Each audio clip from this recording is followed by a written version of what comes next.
So welcome back to Bhagwat Academy. मेरा नाम तुषार है। तो आज हम लोग क्या बात कर रहे हैं? तो आज हम लोग क्या बात करेंगे, आज ये जो लास्ट लेक्चर में जो हम लोग ऑर्गेनिक केमिस्ट्री कर रहे थे, तो ऑर्गेनिक केमिस्ट्री में क्या होता है कि आप करते जा रहे हो, सही है, करते जा रहे हो। उसमें मेन बात है कि आपको जैसे कि फंक्शनल ग्रुप वगैरह ये सब याद करना पड़ता है, ठीक है। तो डिग्री ऑफ कार्बन आपको याद करना पड़ता है। तो एनसीईआरटी आपको पढ़ना पड़ेगा। इसके लिए क्या करना पड़ेगा, आपको एनसीईआरटी पढ़ना पड़ेगा। तो अब एनसीईआरटी में क्या किया जाए, तो हम लोग क्या किए कर रहे हैं कि हम लोग इसी चैनल पर एनसीईआरटी लाइन बाय लाइन लेकर हम लोग आ रहे हैं, ठीक है। तो line by line reading NCERT का हम देंगे, ठीक है। आप लोग क्या कीजिएगा, आप लोग एनसीईआरटी को अपने सामने खोलकर और पेंसिल से क्या कीजिएगा, उस पर मतलब कि अंडरलाइन करते रहिएगा, ठीक है। इससे क्या होगा कि एनसीईआरटी का एक एक लाइन से जो क्वेश्चन बनने वाला होता है या फिर बनेगा, वो सब कवर कर लिया जाएगा यहाँ पर, ठीक है। अगर बाई चांस जो एनसीईआरटी का लाइन समझ में नहीं आ रहा है तो उसको बोर्ड पर डिस्कस कर लिया जाएगा, ठीक है। तो हम लोग अभी क्या करेंगे कि जनरली हमने क्या किया था कि हमने पहले तो हम सिलेबस के बारे में डिस्कस करेंगे। वैसे तो हम किए भी हुए थे, बट एक बार एनसीईआरटी के अकॉर्डिंग आपको सिलेबस डिस्कस किया जाएगा, ठीक है। तो सिलेबस डिस्कस करने के बाद हम लोग लाइन बाय लाइन एनसीईआरटी को कवर करेंगे। क्या करेंगे, लाइन बाय लाइन एनसीईआरटी को कवर करेंगे। एनसीईआरटी को कवर कर लीजिएगा ना, तो हाँ मतलब तब आप मतलब क्या है ना कि ऑर्गेनिक केमिस्ट्री में आप लेक्चर ले लिए, ठीक है। लेक्चर लेने के बाद आप रिवीजन कर लीजिए, ठीक है। रिवीजन करने के बाद आप क्वेश्चन का प्रैक्टिस कर लीजिए, ठीक है। क्वेश्चन प्रैक्टिस करने के बाद तब आप एनसीईआरटी रीडिंग कर लीजिए। क्या कर लीजिए, एनसीईआरटी रीडिंग कर लीजिए। देखिए क्या होता है कि रीडिंग सब कर लेता है, मानते हैं रीडिंग सब कर लेता है, लेकिन एनसीईआरटी पढ़ना सबके बस की बात नहीं होता। क्योंकि एनसीईआरटी को पढ़कर समझना और एक एक लाइन पढ़कर समझना होता है। एक एक लाइन, वही बता रहे हैं, एक एक लाइन से क्वेश्चन उठ जाता है। और सबसे ज़्यादा क्वेश्चन उठता है किस क्वेश्चन में, असर्शन रीजन वाला क्वेश्चन में आपका उठता है। तो हम लोग का मोटिव यही है कि एनसीईआरटी को कवर किया जाएगा, इसका अलग प्लेलिस्ट बना दिया जाएगा और लाइन बाय लाइन, जैसे कि अभी हम लोग पढ़ रहे हैं ऑर्गेनिक केमिस्ट्री। तो 11th का ऑर्गेनिक केमिस्ट्री में जो भी चैप्टर दिया हुआ है, 2 ही चैप्टर है। ऑर्गेनिक केमिस्ट्री का एक बेसिक है और क्या है आपका हाइड्रोकार्बन। तो दोनों चैप्टर को हम लोग कवर करेंगे। कैसे, एनसीईआरटी लाइन बाय लाइन, और जो लेक्चर चल रहा है वो तो चलेगा ही, और एनसीईआरटी का जहाँ तक लेक्चर गया हुआ है, वहाँ तक हमने एनसीईआरटी को कवर करना है। क्या करना है, हमने एनसीईआरटी को कवर करना है। एनसीईआरटी कवर करते करते क्वेश्चन का ही प्रैक्टिस करेंगे कि हाँ एनसीईआरटी में क्या क्वेश्चन दिया हुआ है, क्या क्वेश्चन नहीं दिया हुआ है। इससे क्या है नहीं कि मेरा एनसीईआरटी पे पूरा कमांड हो जाएगा, ठीक है। तो एनसीईआरटी पे कमांड डालना ही पड़ेगा, उससे आप भाग नहीं सकते हैं, ठीक है। तो जेई वगैरह हो गया, नीट वगैरह, इस सब में तो भाई पूछता ही है भाई। तो चलिए हम लोग स्टार्ट करते हैं। फिर से welcome back to Bhagwat Academy. मेरा नाम तुषार है। 2 मिनट रुक जाइए, लाइट का थोड़ा प्रॉब्लम चल रहा है, 2 मिनट।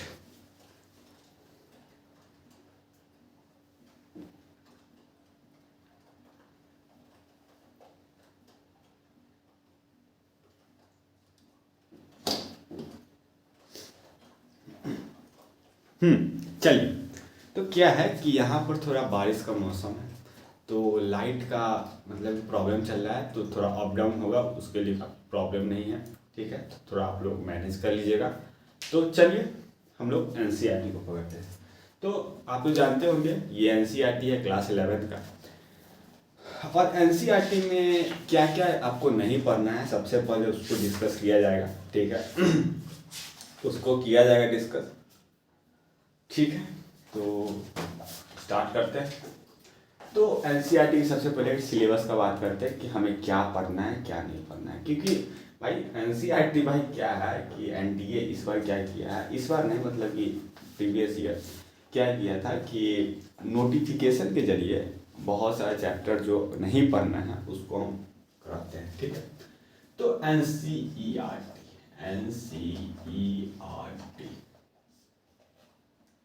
एनसीईआरटी में क्या है कि पहला चैप्टर सबसे पहले रिडॉक्स रिएक्शन। दूसरा 2 मिनट हम इंक डालते हैं मार्कर, 2 मिनट यार, सॉरी यार, क्या हुआ भाई, 2 मिनट भाई मेरे, 2 मिनट, 2 मिनट रुक जा, 2 मिनट।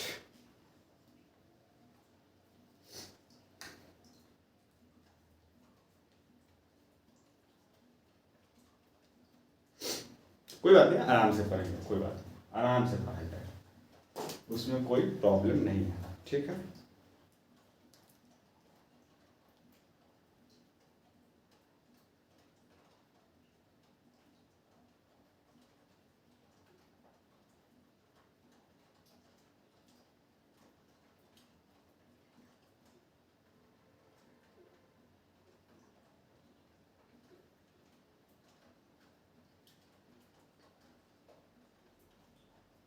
तब तक एक काम करो भाई, आप लोग एनसीईआरटी निकाल लो, ठीक है। एनसीईआरटी आप एनसीईआरटी जैसे कि हम पढ़ते जा रहे हैं वैसे वैसे आप लोग थोड़ा अंडरलाइन कीजिए कि क्या वर्ड इम्पोर्टेंट है, क्या वर्ड इम्पोर्टेंट नहीं है। तो इससे क्या होगा, इंटरेक्टिव सेशन रहेगा।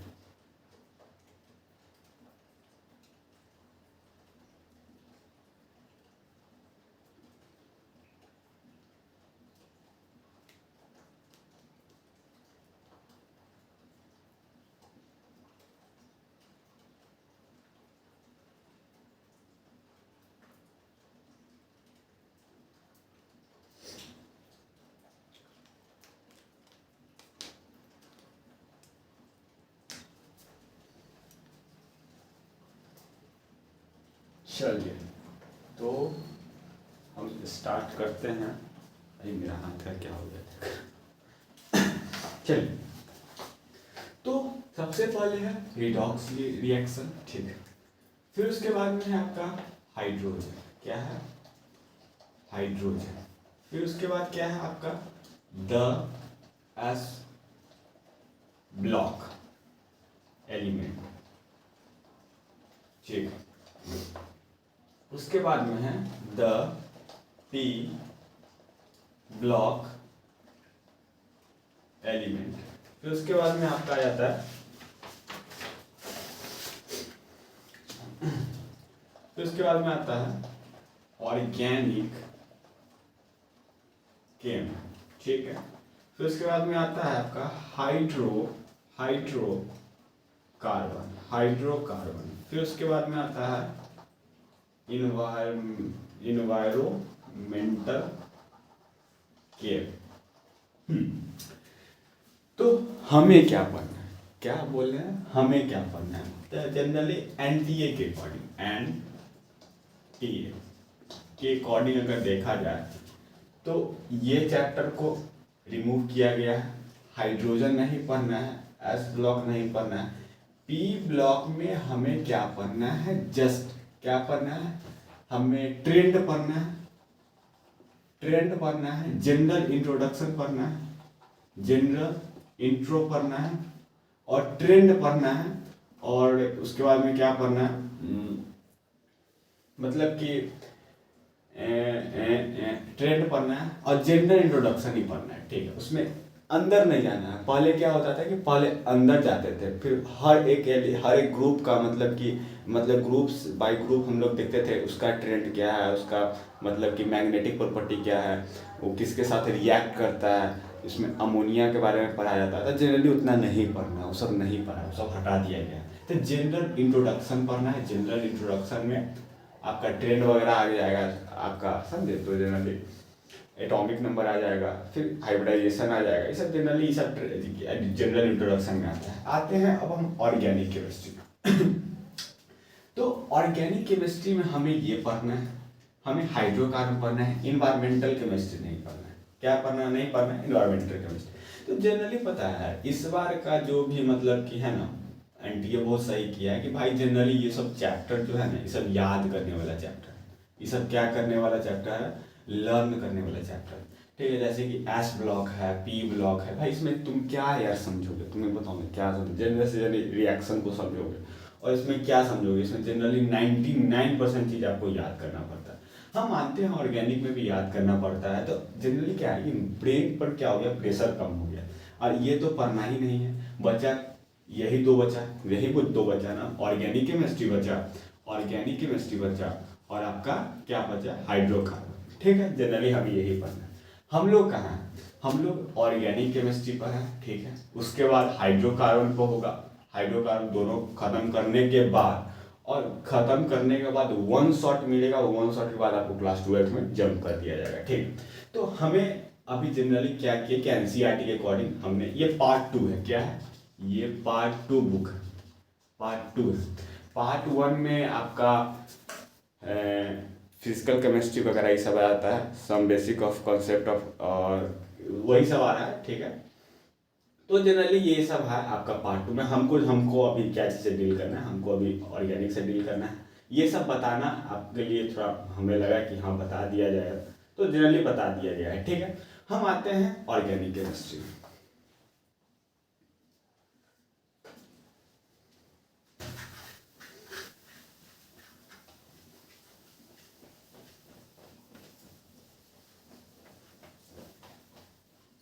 चलिए, तो अब हम आते हैं ऑर्गेनिक केमिस्ट्री में।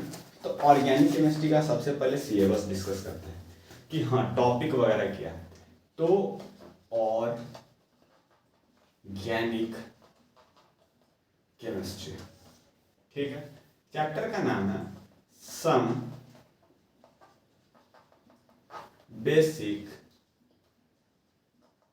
Principles and technique. ठीक है, इसमें अगर हम टॉपिक का बात करते हैं, टॉपिक में तो 12.1, 12.2, 12.3, 12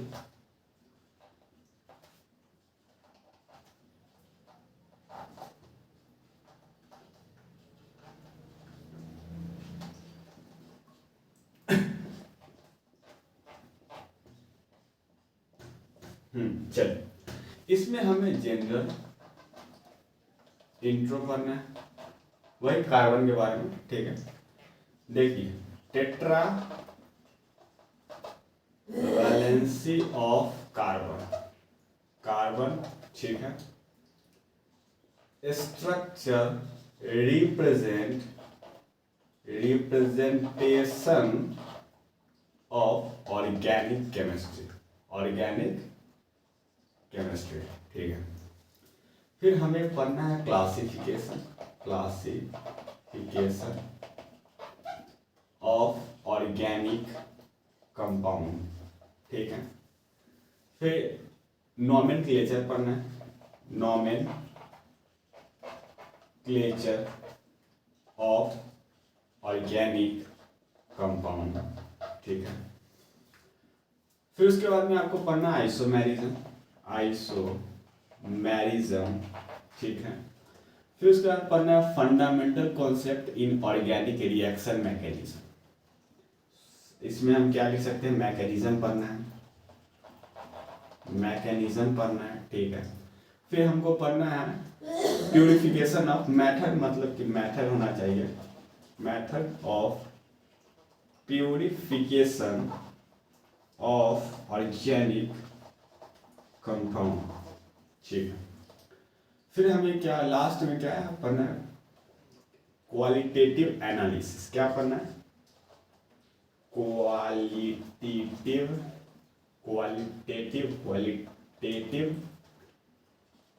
एनालिसिस। ठीक है, qualitative analysis of organic compound. ठीक है, फिर हमें लास्ट में क्वालिटेटिव एनालिसिस पढ़ना है, ठीक, आते हैं। तो जनरली देखो भाई मेरे, हमने क्या बताया था और एनसीईआरटी क्या बता रहा है।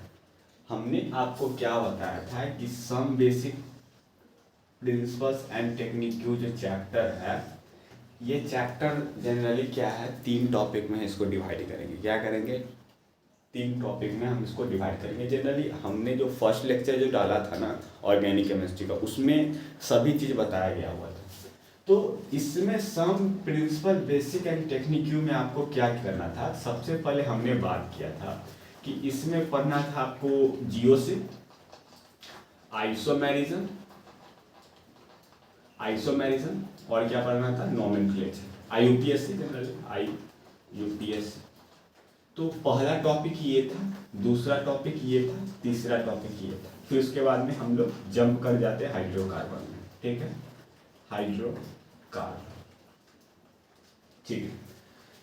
तो अब ये एनसीईआरटी क्या करता है कि एनसीईआरटी बताया कि सबसे पहले हम जनरल इंट्रोडक्शन पढ़ाएंगे, ठीक है। टेट्रावैलेंसी ऑफ कार्बन हमने लास्ट लेक्चर में भी इसको कवर किया था, ठीक है। रिप्रेजेंटेशन ऑफ ऑर्गेनिक कंपाउंड में हमने पढ़ा था कि डिफरेंट साइंटिस्ट आते थे और डिफरेंट फार्मूलाज वगैरह दिए थे, जिसमें से मतलब कि एनसीईआरटी जिस चीज़ पे डिस्कस किया है हम उसी चीज़ पे ना डिस्कस करेंगे। तो एनसीईआरटी डिस्कस किया था क्या, बॉन्ड लाइन स्ट्रक्चर के बारे में। किसके बारे में किया था, बॉन्ड लाइन स्ट्रक्चर के बारे में, ठीक है। तो हमने वो भी हो चुका है भाई, मेरे जाके लेक्चर देख ले, वो भी हो चुका है, ठीक है। अब आता है classification of organic compound, nomenclature start होगा, आइसोमेरिज्म, फिर मैकेनिज्म, फिर मैकेनिज्म होगा, फिर और method of purification of organic compound, qualitative analysis organic compound and qualitative analysis, ठीक। तो जनरली हमने अभी तक हमने क्या पढ़ा कि हमने जनरल इंट्रोडक्शन देखा, ठीक है, टेट्रावैलेंसी ऑफ कार्बन देखा, ठीक है, structure representation of organic compound ये देखा, ठीक है। यानी कि 3 टॉपिक हमने अभी तक कवर किया है, 3 टॉपिक अकॉर्डिंग टू एनसीईआरटी, ठीक है। तो अब हमें क्या करना है कि एनसीईआरटी को रीडिंग देना है। क्या देना है, एनसीईआरटी को हमने क्या करना है, रीडिंग देना है। क्या करना है, रीडिंग देना है। तो ऐसे में क्या होगा कि लाइन बाय लाइन हमने एनसीईआरटी को रीडिंग देना है, लाइन बाय लाइन, ठीक है। तो चलिए हम लोग स्टार्ट करते हैं। आज जो भी प्रॉब्लम आएगा भाई इस पर डिस्कस किया जाएगा। क्या किया जाएगा, यहाँ पर डिस्कस किया जाएगा।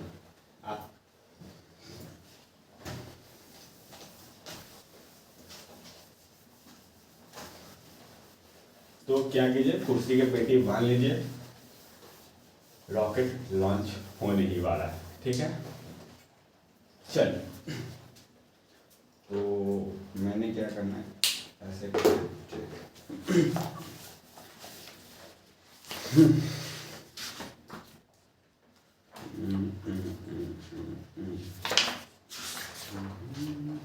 चलिए, तो एक बार देख लेना है कि मेरा वीडियो चल रहा है कि नहीं। चलिए, मेरा वीडियो चल रहा है। चलिए स्टार्ट करते हैं। तो ये है आपका chapter organic chemistry, some basic principles and technique, ठीक है। तो जनरली इसमें क्या कहा गया है, तो इसमें यही कहा गया है कि देखिए, बोल रहा है कि in the previous unit you have learn that the element carbon has the unique property called catenation. तो यहाँ से इस लाइन से हमें कहीं ना कहीं पता चल रहा है कि कार्बन के पास एक प्रॉपर्टी होता है जो यूनिक होता है। क्या होता है, यूनिक होता है। हम लिखवाते हैं, तो हमसे पहला लाइन बोल रहा है कि यूनिक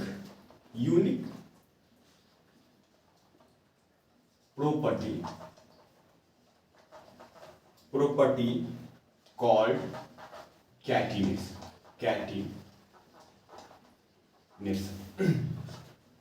तो एनसीईआरटी बोल रहा है कि प्रीवियस यूनिट का क्या मतलब कि आपने क्लास 10th में पढ़ा था कार्बन एंड इट्स कंपाउंड। ये चैप्टर है मेरे भाई, जाना साइंस के बुक खोलना, उसमें दिया गया हुआ है। तो आई थिंक हमारे अकॉर्डिंग देखा तो 7 या 8 चैप्टर होगा, कार्बन एंड इट्स कंपाउंड, ठीक है। तो बोल रहा है कि in the previous unit you have learn that the element carbon has a unique property called catenation. क्या, उसको कैटिनेशन हमने लास्ट लेक्चर में समझा है कि कैटिनेशन किसे कहते हैं, ठीक है। तो फिर से बात करते हैं। तो catenation due to which it form covalent bond with other carbon atom. मतलब कि कोवैलेंट जनरली क्या होता है, कोवैलेंट का अगर हम बताते हैं कोवैलेंट बॉन्ड क्या होता है कि कार्बन अपना इलेक्ट्रॉन देगा, ये सेकेंड कार्बन अपना इलेक्ट्रॉन देगा और दोनों इलेक्ट्रॉन बना लेता है कोवैलेंट बॉन्ड, ठीक है। जनरली हम बता रहे हैं ब्रीफ, ठीक है। तो कार्बन यूनिक प्रॉपर्टी के कारण क्या हो, कैटिनेशन के कारण कार्बन कार्बन क्या कर रहा है, अपना आप में कोवेलेंट बॉन्ड शो कर रहा है, जनरली एनसीईआरटी यही कर रहा है, ठीक, विथ अदर कार्बन एटम, ठीक। It also form covalent bond with atoms of other element, मतलब कि कोवेलेंट बॉन्ड ये अदर एलिमेंट के साथ भी ये बना सकता है, ठीक है, like hydrogen, oxygen, nitrogen, sulphur, ठीक है, एंड फॉस्फोरस, ठीक, एंड हाइलोजन, क्या है हाइलोजन, मतलब कि हाइलोजन ग्रुप के साथ भी ये कोवेलेंट बॉन्ड शो बनाता है, ठीक। The resulting compound are studied under a separate branch of the chemistry is known as organic chemistry, मतलब कि यही एलिमेंट के बारे में, इसी कंपाउंड के बारे में, हमें कार्बन किसके साथ बॉन्ड बना रहा है, कोवेलेंट बॉन्ड बना रहा है, इसका एक सेपरेट ब्रांच है, उस ब्रांच का नाम है ऑर्गेनिक केमिस्ट्री, ठीक। दिस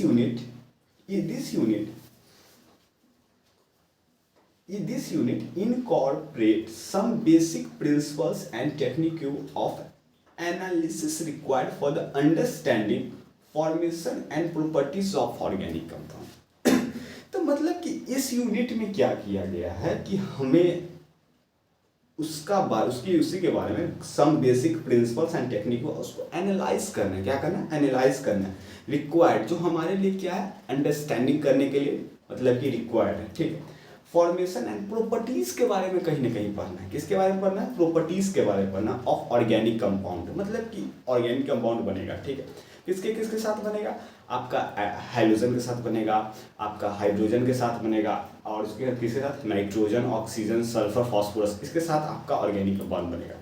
और एनसीईआरटी कहा है कि इस ब्रांच में हमको कहीं ना कहीं उसके प्रॉपर्टीज के बारे में पढ़ना है, किसके बारे में पढ़ना है, प्रॉपर्टीज के बारे में पढ़ना है, प्रॉपर्टीज के बारे में पढ़ने के बाद उसको कहीं ना कहीं एनालाइज करना है, तभी तो लास्ट टॉपिक में इस एनसीईआरटी क्वालिटेटिव एनालिसिस लिख रखा है।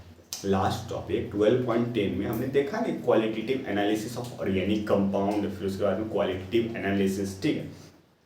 तो एनसीईआरटी का जनरली आपका ऊपर वाला सेक्शन जो छोटा वाला पोर्शन है उसको कंप्लीट कर दिया गया है, ठीक। अब आते हैं जनरल इंट्रोडक्शन पे, ठीक है, जिसमें हिस्ट्री के बारे में बात किया गया। जनरली ऑर्गेनिक कंपाउंड क्या, organic compound are vital for sustaining life on earth, मतलब कि and including complex molecules like genetic information and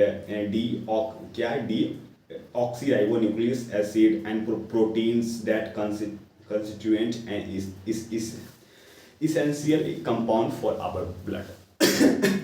तो जनरली एनसीईआरटी क्या कहा, क्या लगता है ऑर्गेनिक कंपाउंड या फिर ऑर्गेनिक केमिस्ट्री हम क्यों पढ़ रहे हैं, तो जनरली ऑर्गेनिक केमिस्ट्री हम इसलिए पढ़ रहे हैं कि जैसे कि डीऑक्सीराइबोन्यूक्लियस आपको पढ़ना है बायोलॉजी में, और बायोमोलिक्यूल्स चैप्टर है, बायोमोलिक्यूल्स चैप्टर है आपका क्लास 12th में भी है, क्लास 12th में केमिस्ट्री में चैप्टर है बायोमोलिक्यूल्स, आपका क्लास 11th में आपका बायो में भी है। तो जनरली क्या लगता है कि डीऑक्सीराइबोन्यूक्लिक एसिड क्या है, मतलब कि यहाँ पे कहीं ना कहीं एसिड का बात कर रहा है, एसिड का बात कर रहा है। तो ये कहाँ से आया हमारे बॉडी में, ये जैसे कि डीएनए हो गया, डीएनए का फॉर्मेशन वगैरह हो गया, डीएनए रेप्लिकेशन करता है, तो किस बेसिस पे रेप्लिकेशन करता है, किस बेसिस पे फॉर्मेशन करता है, किस बेसिस पे जो आरएनए बनाता है, हमारे जो मतलब कि बॉडी में ब्लड है, प्रोटीन है, प्रोटीन को सिंथेसाइज कराया जाता है, तो किस बेसिस पे किया जाता है, तो ऑर्गेनिक केमिस्ट्री के बेसिस पे किया जाता है। तो एनसीईआरटी ये जहाँ एनसीईआरटी कहीं ना कहीं ये बता रही है कि हमारे लिए ऑर्गेनिक केमिस्ट्री कितना इम्पोर्टेंट है, ठीक है। तो कहीं कहीं एनसीईआरटी बताने की कोशिश कर रहा है, ठीक है। और आते हैं जो हमारे इसेंशियल मतलब कि कंपाउंड ऑफ आवर ब्लड। देखो ब्लड में भी क्या होता है कि ब्लड का फॉर्मेशन कैसे होता है, किस बेसिस पे होता है, ठीक है। उसका फंडामेंटल यूनिट क्या है, फंडामेंटल यूनिट जब कहीं ना कहीं आप देखने जाओगे ना तो आपका क्या होगा, यही होगा ऑर्गेनिक केमिस्ट्री। तो जनरली सब जैसे कि मसल्स हो गया एंड स्किन हो गया, इस सब के वजह से सब कहीं ना कहीं ऑर्गेनिक केमिस्ट्री से रिलेट करता है, ठीक है। तो organic compound appear in material likes cotton cloth हो गया, क्लॉथिंग हो गया, फ्यूल्स हो गया, पॉलीमर्स हो गया एंड मेडिसिन हो गया। जनरली इस सब में क्या होता है, ऑर्गेनिक केमिस्ट्री का, ऑर्गेनिक कंपाउंड का कुछ पार्ट होता है। फ्यूल्स में तो होता ही है भाई, ऑब्वियस सी बात है, ठीक है। पॉलीमर्स में होता है प्लास्टिक वगैरह, आपको पॉलीमर्स चैप्टर पढ़ना है क्लास 12th में। तो मेडिसिन हो गया, मेडिसिन में तो भाई भर भर के होता है। There are some the important areas of application of this compound, ठीक।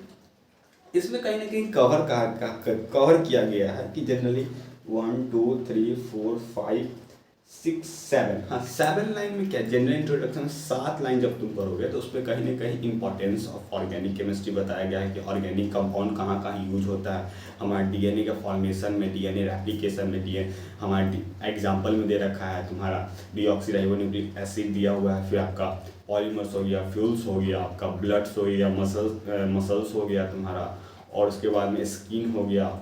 इस सब में क्या हो रहा है कि ऑर्गेनिक कंपाउंड का ऑर्गेनिक केमिस्ट्री कहीं ना कहीं पार्टिसिपेट कर रहा है, ठीक है।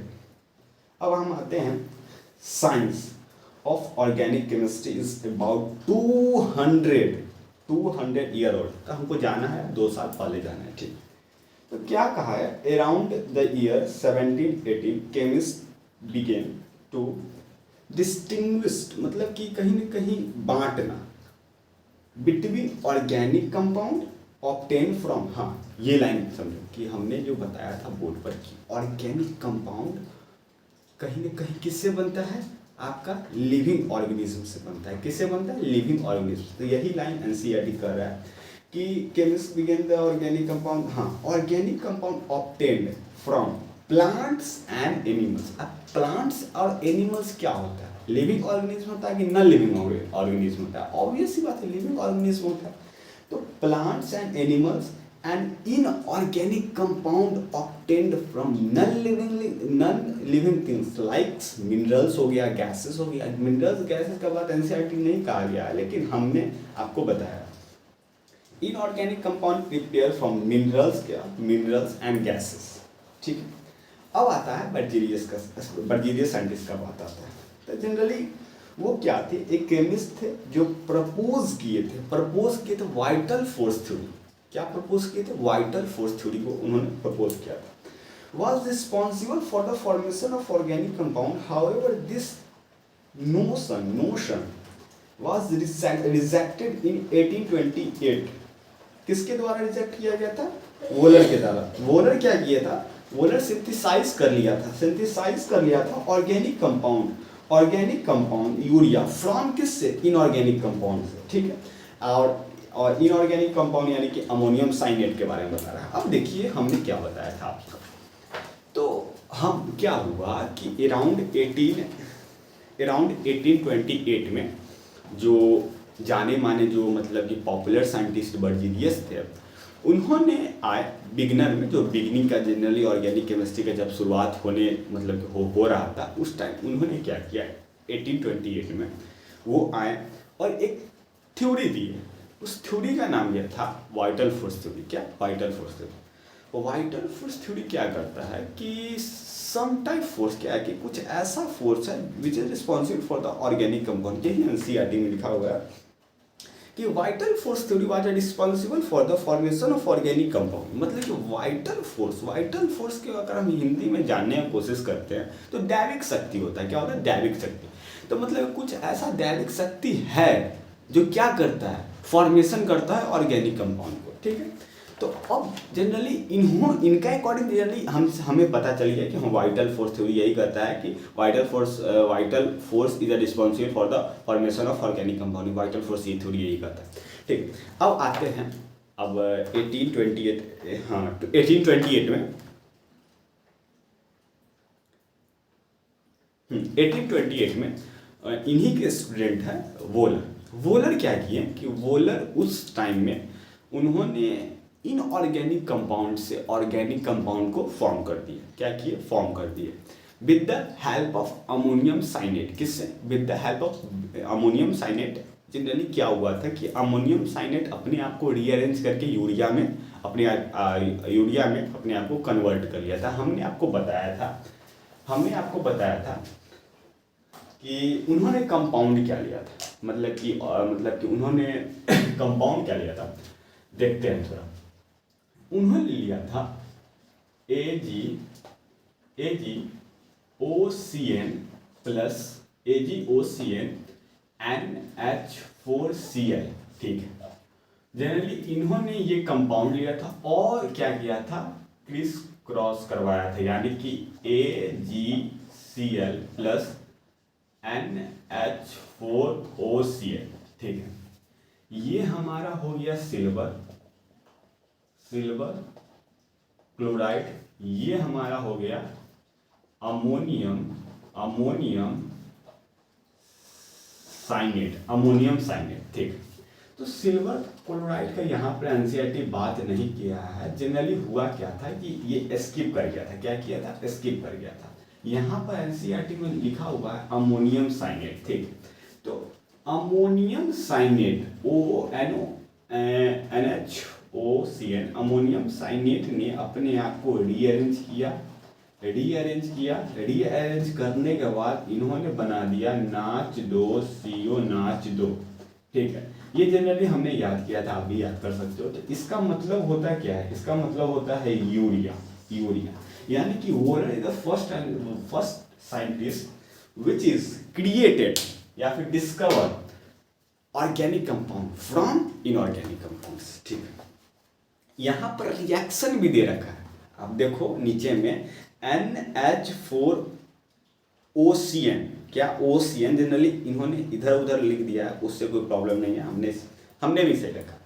और उसको इन्होंने हीट किया, मतलब कि इन्होंने हीट करने के बाद क्या बना रहा है, NaCO2। इट मीन्स क्या, ये कि अमोनियम साइनेट को अगर आप हीट करोगे, अमोनियम साइनेट को अगर आप हीट कर दिए तो जनरली क्या हुआ, ये अपने आप को रीअरेंज करके क्या कर लिया, क्या चीज़ का फॉर्मेशन कर दिया, यूरिया का फॉर्मेशन कर दिया। यानी कि ये क्या है आपका, ये इनऑर्गेनिक अपने आप को अरेंज कर रहा है किसमें, ऑर्गेनिक, ठीक है। और ये फर्स्ट साइंटिस्ट थे, कौन थे, फर्स्ट साइंटिस्ट थे। और इसके बाद कोई अदर साइंटिस्ट के बारे में एनसीईआरटी डिस्कस नहीं किया है, तो हमने नहीं बताया। ऐसे कोलबे भी आते हैं, बहुत सारे साइंटिस्ट। हाँ, द सिंथेसाइज एसिटिक, क्या, हाँ आया ना कोलबे के बारे में, एसिटिक एसिड। और जनरली कोलबे क्या किया गया था, कोलबे का हम बताते हैं कि कार्बन डाइऑक्साइड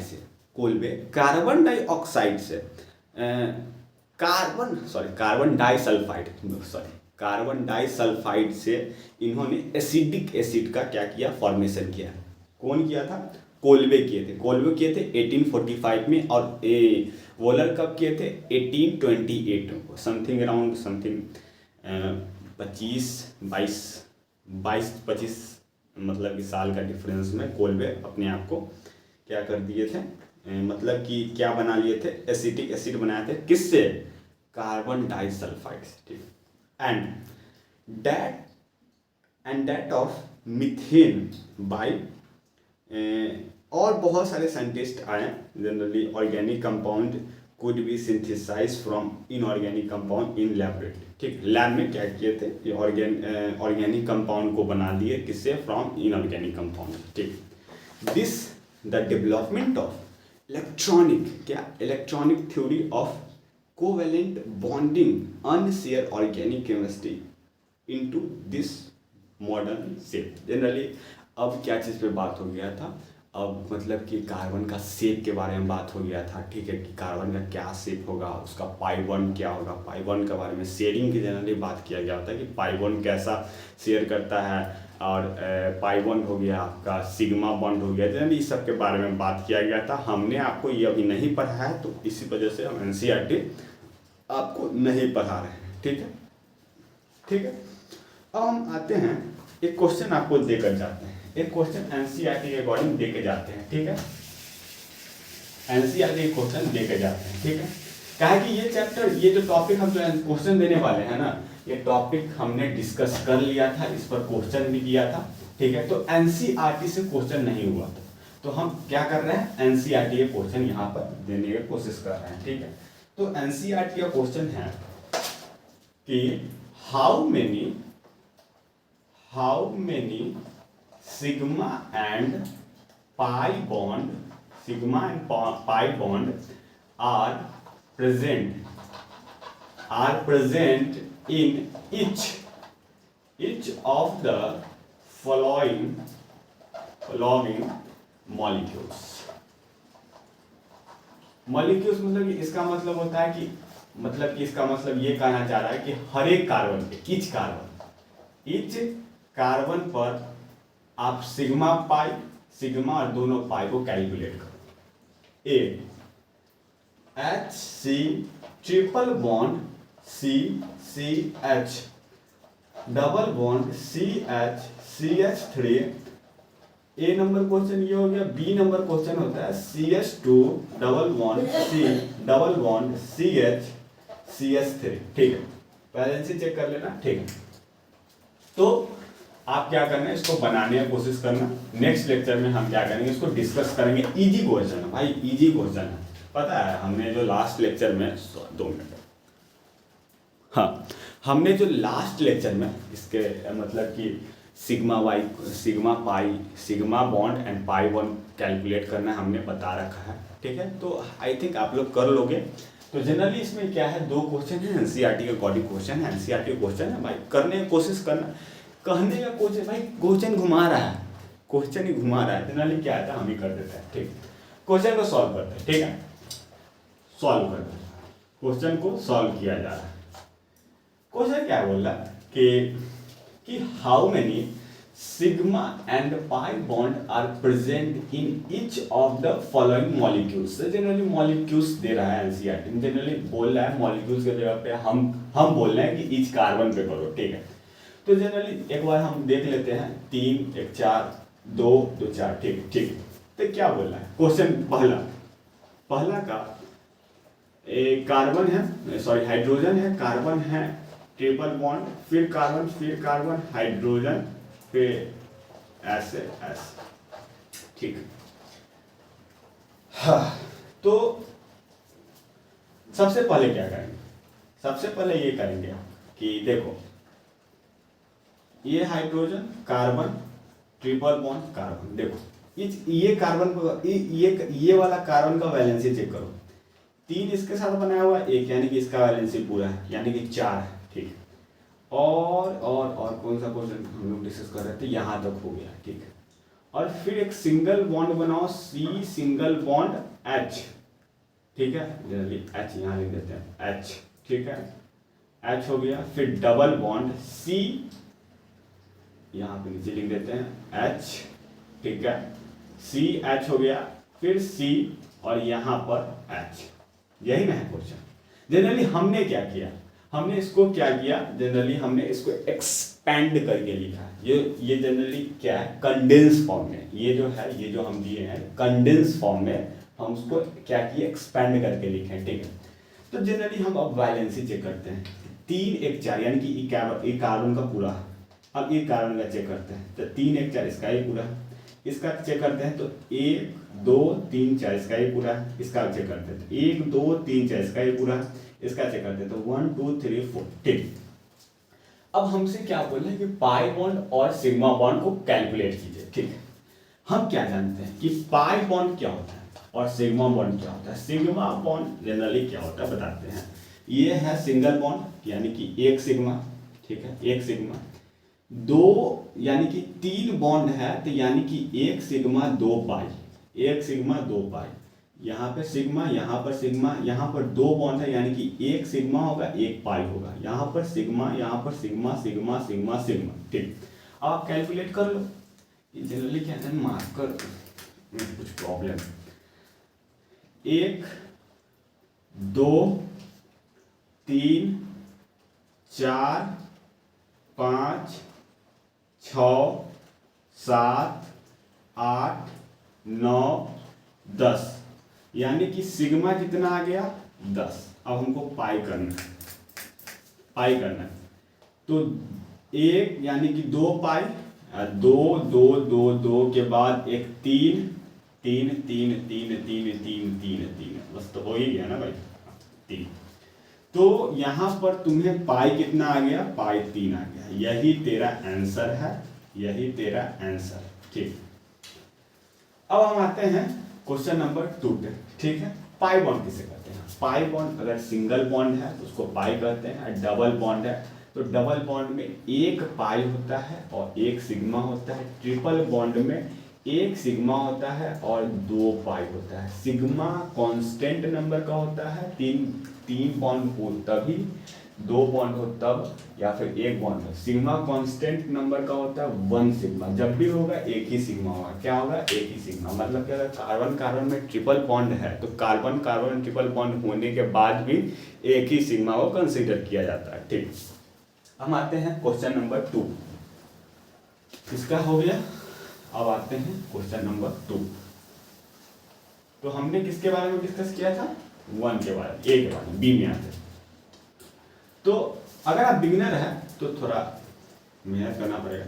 कार्बन है, हाइड्रोजन, जनरली हम डायरेक्ट कर देते हैं। ठीक है, तो यहाँ पर हो जाएगा आपका 2 सिग्मा, ओ यार 2 सिग्मा, 1 सिग्मा, 1 सिग्मा, 1 पाई, यहाँ पर कार्बन कार्बन सिग्मा और 3 सिग्मा। तो कितना टोटल सिग्मा हो गया? सिग्मा बॉन्ड सिग्मा, अरे यार क्या हो रहा है, सिग्मा बॉन्ड कितना हो गया? 2 सिग्मा यहाँ है, 3 यहाँ है, 4 यहाँ है और 4 यहाँ है और 5 यहाँ है, 5 3 8, यानी कि 8 सिग्मा हो गया। पाई यहाँ पर है या नहीं? हाँ, पाई बॉन्ड आपको 1 2 यानी कि 2 पाई बॉन्ड। तो यही आपका क्या हो गया? आंसर हो गया। क्वेश्चन के अकॉर्डिंग हमने आंसर दे दिया। ठीक है, तो आगे का क्या है कि एनसीईआरटी भी हम लोग डिस्कस कर लिए। ठीक है, आप लोग लेक्चर को जरूर देखिएगा। ठीक है, लेक्चर को जरूर देखिएगा। अगर लेक्चर में कोई प्रॉब्लम अगर आता है कि समझ में नहीं आता है, कि कहीं थोड़ा लाइटिंग वगैरह का, साउंड वगैरह का थोड़ा प्रॉब्लम होगा, उसके लिए आप लोग से माफ़ी चाहते हैं। तो जनरली आप लोग थोड़ा फोकस कीजिए अपने स्टडी पर। ऑर्गेनिक केमिस्ट्री को क्या करना है? हाथ में रखना है। क्या करना है? हाथ में। अगर ऑर्गेनिक केमिस्ट्री हाथ में आ गया ना भाई मेरे, तब आपको कहीं जाने का कोई ज़रूरत नहीं है। ठीक है, डरने का भी कोई ज़रूरत नहीं है। ठीक है, ये जो हम पढ़ा रहे हैं वो आपका जेई के लिए इम्पोर्टेंट है, आपका नीट के लिए इम्पोर्टेंट है, आपका सीयूईटी के लिए इम्पोर्टेंट है, आपका बोर्ड के लिए इम्पोर्टेंट है, ये आपका बिहार बोर्ड यानी कि स्टेट बोर्ड के लिए, सभी स्टेट बोर्ड के लिए आपका इम्पोर्टेंट है। ठीक है, तो जनरली आप लोग थोड़ा कंट्रीब्यूट कर लीजिए अपना स्टडी में। ठीक है, तो आज के लिए इतना ही, क्योंकि बारिश का मौसम है बाहर में। ठीक है, तो थोड़ा लाइट थोड़ा फ्लक्चुएट करते रहता है, फ्लक्चुएट, तो जनरली ये सब देखा जाता है, होता है। तो आप लोग थोड़ा देखिए, हाँ, तो आप लोग थोड़ा देखिए।